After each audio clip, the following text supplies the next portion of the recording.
न ये अंदाज बदलेगा, न कम ये हौसले होंगे। हमारे नूर से रोशन हजारों ये काफिले होंगे।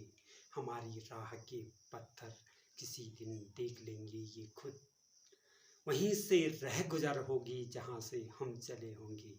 किसी शायरी की ये पंक्तियाँ उस वीरांगना पर सटीक बैठती हैं जिसने 17वीं सदी के अंत में एक अमर गाथा गढ़ दी। मैं बात कर रहा हूँ करुणावती की, जिसका वास्तविक नाम करुणावती था। श्री प्रसाद डबराल ने इन्हें नाकटी रानी की उपमा दी। आइए जानते हैं इस नाम पढ़ने के पीछे अविस्मरणीय, अतुलनीय और अप्रत्याशित कहानी। नमस्कार, प्रणाम। गढ़वाल के अंचल के साथ आज मुगल फौजदार नजाकत खां का मान मर्दन करने वाली उस वीरांगना करुणावती की कहानी के साथ मैं उपस्थित हूँ। मराठा शिरोमणि छत्रपति शिवाजी के आध्यात्मिक गुरु रामदास ने अपनी बद्रीनाथ यात्रा के दौरान श्रीनगर राज दरबार में सिख गुरु हरगोबिंद सिंह एवं महारानी कर्णावती से मुलाकात की और रानी से पूछा कि पवन पावनी गंगा की सप्तधाराओं से सिंचित इस भूखंड में क्या इतनी शक्ति बची है कि वो अचिर वैदिक धर्म व राष्ट्र की मर्यादा की रक्षा करने के लिए अताताई मुगल आक्रमणकारियों को युद्ध में परास्त कर भारत भूमि को स्वतंत्र करा दी। राजमाता ने बड़ी विनम्रता से जवाब दिया, गुरुदेव, पुनीत सनातन संस्कृति एवं राष्ट्रीय गौरव बनाए रखने के लिए गढ़वाल हमेशा कमर कसकर तैयार रहेगा। दापा तिब्बत विजय पताका फहराने वाले महाराज महिपति शाह की पत्नी एवं पृथ्वीपति शाह की माता करुणावती ने ऐसा करके दिखाया भी। सन 1634 ईस्वी में महिपति शाह की मृत्यु के पश्चात अपने अल्पवयस्क युवराज पृथ्वीपति की संरक्षिका के रूप में 6 वर्ष के राजकाज में रानी ने अदम्य साहस और पराक्रम से विरोधियों को चित भी किया और कुशल प्रशासन से प्रजा हित भी।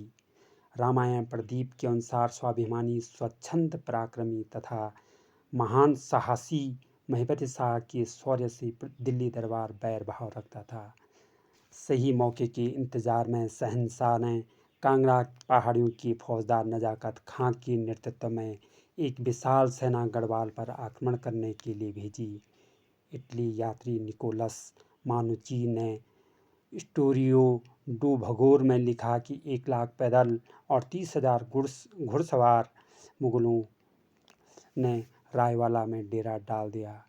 शेरगढ़, सत्तूगढ़ और नानूरगढ़ पर अधिकार करने के पश्चात कालसी और बैराटगढ़ सिरमौर शासक को सौंप दिया।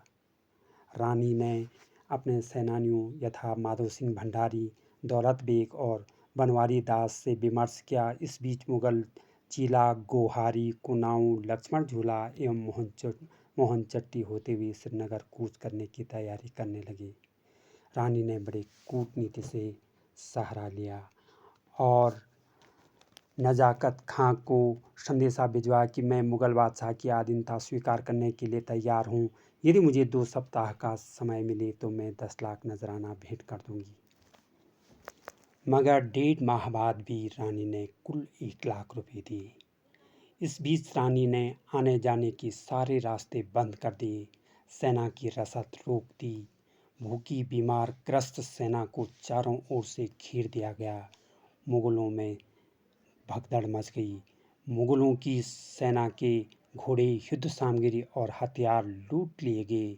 गढ़ सेना के संहार से मुगलों में भगदड़ मची। नजाकत खां भागकर निजामाबाद चला गया। गढ़ सेना ने भागते हुए मुगलों का पीछा किया। कई मुगल हताहत हुए। बचे हुए मुगलों ने रानी से जीवन दान मांगा। रानी ने उन्हें जीवन दान तो दिया, पर उनके अभिमान को कुचलते हुए उनकी नाक कटवा दी। इस अपमान की गूंज दिल्ली दरबार में भी सुनाई दी। इस अपमान का बदला लेने में मुगलों को 19 वर्ष का समय लगा। 19 वर्ष तक इंतजार किया। मुगल सेना ने बंद रास्ते खोलने की विनती की और संधि प्रस्ताव रानी के पास भेजा, लेकिन रानी ने कहा कि संधि प्रस्ताव बहुत देर से आया है। दुगड्डा लैंसडाउन मार्ग पर मुगल सेना का संहार हुआ था, इसलिए इस स्थान का नाम फतेहपुर रखा गया। एटकिंसन ने एक किंवदंती का जिक्र किया और उसमें लिखा कि महारानी के शत्रुओं का विंसन महाद्वीप के कोप का शिकार होना पड़ा। विंसन महाद्वीप की कृपा से ओलावृष्टि की मार झेलनी पड़ी, सेना बिखर गई और विजयी रानी ने प्रसन्न होकर के मंदिर का शिखर बनवाया। पर इस पर डॉक्टर यशवंत कटोच कहते हैं कि ड्यूल्ड मवालसियों के विंसर को एटकिंसन ब्रह्मवस्तु धातुली का विंसर समझ बैठे। रानी ने ड्यूल्ड विंसर महादेव मंदिर के समीप रानी हाट में शिविर लगाया था। विजयी रानी ने यहाँ स्वर्ण छत्र भी चढ़ाया। 1972 में हाट गांव से प्राप्त ताम्रपत्र, जिस पर महाराज पृथ्वीपति शाह की राजमुद्रा अंकित है, से भी इस बात की पुष्टि होती है। बादशाहनामा के लेखक अब्दुल हमीद लाहौरी नासिर उल उमरा के शम्सुद्दौला के अलावा तंत्र मंत्र के नाथपंथी पुस्तकों में कर्णावती का नाम बड़े आदर के साथ लिया गया है। सोन नदी की सहायक रिस्वना से निकाली गई राजपुर नहर से रानी ने तपती सूखी धरती को तर किया, तो करणपुर, अजापुर, कोलागढ़ और भोगपुर बस्तियां बसा करके प्रजाहित का काम भी किया। नवादा का राजमहल बनवाकर रानी ने अपनी सृजनात्मकता का परिचय दिया। महारानी कर्णावती एक महान योद्धा के साथ कुशल प्रशासक, नीतिज्ञ तथा प्रजाहितैषी थी।